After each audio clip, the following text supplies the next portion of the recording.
Думайте, вы знаете.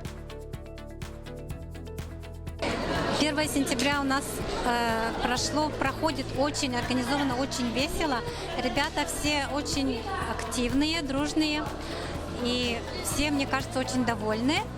Чтобы это было традицией, мы закопали капсулу времени, и дети написали свои пожелания себе на будущее.